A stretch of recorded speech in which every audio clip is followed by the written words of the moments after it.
Axır ki bizim də öz festivalımız gəlir. Yaradıcılıq və Effektivlik Festivalı 2-3 mayda Bakıda həyata keçəcək. Nə hiss edirsiniz? Yəni bu festival barədə nə gözləntiniz var?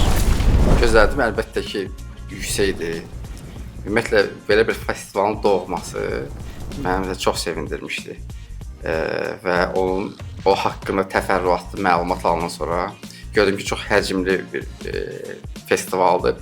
Çünki məsələn biz 2015-ci ildən bu yana Azərbaycanda dizayn forumları keçirdik. Bizim o Qrafik Dizayn Azərbaycan qrupunun təşkilatı ilə və bir dəfə də yerli festival keçirmişdik, dizayn festival.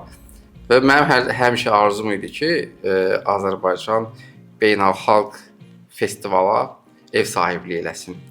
Və bunun üçün potensialı da əslində var idi Azərbaycanın. Bəli, xüsusi olaraq dizayn sahəsində möhtəşəmdir Azərbaycan. Yerləşmə baxımından da çox unikal yerdəyik, çünki bizi Gürcüstan, Ermənistan, İran, Rusiya, Xəzərin o tayındakı ölkələr, əslində kifayət qədər Türkiyə kreativin, reklamın qaynadığı bölgələrdir. Biz onların bir mərkəzi nöqtəsi kimi onlara bir növ hər il yaxşı ev sahibliyi eləyə bilərik. Bəli. Və bu təkcə bizim öz yerli reklama inkişafına yox, yəni həm buranın təbii ki inkişaf, həm də buradakı ümumiyyətlə kreativ şəxslərin beynəlxalqa tanınmasına da yol açar.